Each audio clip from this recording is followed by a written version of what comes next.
سمندر کی گہرائیوں میں ایسی مخلوقات یا مچھلیاں ہیں جو ساحل کے ایک کنارے پر انڈے دیتی ہیں اور خود دوسرے کنارے پر چلی جاتی ہیں۔ جب ان انڈوں سے بچے نکلتے ہیں تو وہ ہزاروں میل دور اپنی ماؤں کو ڈھونڈ لیتے ہیں۔ ان کے پاس کون سا موبائل یا جی پی ایس ہے؟ آج کا انسان سمجھتا ہے کہ اس نے موبائل فون یا وائرلیس ٹیکنالوجی ایجاد کر کے کمال کر دیا ہے، لیکن حقیقت یہ ہے کہ انسان نے کچھ بھی پیدا نہیں کیا۔ دوستو، حضرت سلیمان علیہ السلام کا چیونٹی کی آواز کو میلوں دور سے سننا اور سمجھنا ایک بڑا معجزہ ہے۔ دوستو، آج ہم اس معجزے اور سائنس پر بات کر رہے ہیں۔ دوستو، جدید سائنس نے ثابت کیا ہے کہ چیونٹیاں اپنے پیٹ کے پچھلے حصے کو ایک خاص طریقے سے رگڑتی ہیں، جس سے باریک تھرتھراہٹ یا وائبریشن پیدا ہوتی ہے۔ یہ ان کی آواز ہوتی ہے جس کے ذریعے سے وہ ایک دوسرے کو خطرے سے آگاہ کرتی ہیں۔ پہلے سائنسدان سمجھتے تھے کہ چیونٹیاں صرف سونگنے سے بات کرتی ہیں، لیکن اب مائکروسکوپک سینسرز کے ذریعے معلوم ہوا ہے وہ باقاعدہ آوازوں کے ذریعے رابطہ یعنی گفتگو کرتی ہیں، بالکل ویسے ہی جیسے قرآن نے کہا ہے کہ ایک چیونٹی نے کہا۔ سائنسدانوں کو یہ آواز سننے کے لیے انتہائی حساس الیکٹرانک مائکروفونز کی ضرورت پڑتی ہے، لیکن حضرت سلیمان علیہ السلام اسے 3 میل دور سے بغیر کسی آلے کے سن لیتے ہیں اور چیونٹیوں کی آواز کو سمجھ بھی لیتے ہیں۔ یہ اللہ تعالیٰ کی طرف سے حضرت سلیمان علیہ السلام کے لیے ایک معجزہ تھا۔ آج کا انسان سمجھتا ہے کہ اس نے موبائل فون یا وائرلیس ٹیکنالوجی ایجاد کر کے کمال کر دیا ہے، لیکن حقیقت یہ ہے کہ انسان نے کچھ بھی پیدا نہیں کیا۔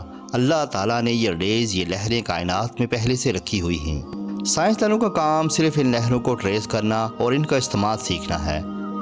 سمندر کی گہرائیوں میں ایسی مخلوقات یا مچھلیاں ہیں جو ساحل کے ایک کنارے پر انڈے دیتی ہیں اور خود دوسرے کنارے پر چلی جاتی ہیں۔ جب ان انڈوں سے بچے نکلتے ہیں تو وہ ہزاروں میل دور اپنی ماؤں کو ڈھونڈ لیتے ہیں۔ ان کے پاس کون سا موبائل یا جی پی ایس ہے؟ اصل میں ان کے دماغوں سے کچھ مخصوص قسم کی لہریں یا ویوز نکلتی ہیں جو ایک دوسرے سے کنیکٹ ہوتی رہتی ہیں۔ سائنسدان آج ان مچھلیوں کے اثروں پر تجربات کر رہے ہیں کہ وہ کون سی ریس ہیں جو ان کو ایک دوسرے کا پتہ بتاتی ہیں۔ دوستو، جب ہم موبائل فون پر بات کرتے ہیں تو ہماری آواز لہروں کی صورت میں ہوا میں سفر کرتی ہے۔ اگر اللہ تعالیٰ ان لہروں میں یہ خاصیت نہ رکھتا کہ وہ آواز کو منتقل کر سکیں تو دنیا کا کوئی سائنسدان یہ ٹیکنالوجی نہیں بنا سکتا تھا۔ یہ لہریں حضرت سلیمان علیہ السلام کے دور میں بھی موجود تھیں، بلکہ وہ ان لہروں اور فریکوینسیوں کو اللہ کے حکم سے براہ راست سمجھ لیتے تھے، جس کے لیے ہمیں آج آلات کی ضرورت پڑتی ہے۔ پوری کائنات ایک وائرلیس نظام پر چل رہی ہے۔ چیونٹیوں کا آپس میں بات کرنا اور میلوں دور سے ایک دوسرے کی موجودگی کو محسوس کر لینا بھی انہی قدرتی لہروں کے مرہون منت ہے۔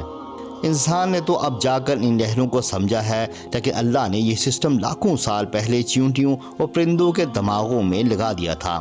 دوستو، اگر موبائل فون کی لہریں اتنی طاقتور ہیں کہ پوری دنیا میں بات کروا سکتی ہیں تو وہ خدا کتنا طاقتور ہوگا جس نے ان لہروں کو پیدا کیا ہے۔ دوستو، حضرت سلیمان علیہ السلام کی آزمائش کا ذکر قرآن پاک میں موجود ہے۔ دوستو، سورۃ صاد کی آیت نمبر 34 کا ترجمہ یہ ہے، اور یہ بھی واقعہ ہے کہ ہم نے سلیمان علیہ السلام کی آزمائش کی تھی، مگر ان کی کرسی پر ایک دھڑ لا کر ڈال دیا گیا تھا اور انہوں نے اللہ سے رجوع کیا۔ دوستو، کسی مستند حدیث سے اس آیت کی تفسیر سے کوئی واقعہ ثابت نہیں ہوتا۔ اسرائیلی روایات میں ان کی آزمائش کو ایک انگوٹھی سے جوڑا گیا ہے۔ جو روایتیں اس آیت کے ضمن میں بیان کی گئی ہیں وہ بہت کمزور ہیں، لہٰذا سلامتی کا راستہ یہ ہے کہ جس واقعے کو قرآن مجید نے مبہم چھوڑا ہے اسے مبہم ہی چھوڑ دیا جائے، اور اس تحقیق میں پڑھنا کہ کون سی آزمائش تھی، کس طرح کی آزمائش تھی اور کس طریقے پر سلیمان علیہ السلام کی آزمائش کی گئی، اس کی ضرورت نہیں ہے۔ دوستو، اگر انسان سے کوئی غلطی یا کوتاہی ہو جاتی ہے تو اسے چاہیے کہ فوراً اللہ تعالیٰ کی طرف رجوع کر لے۔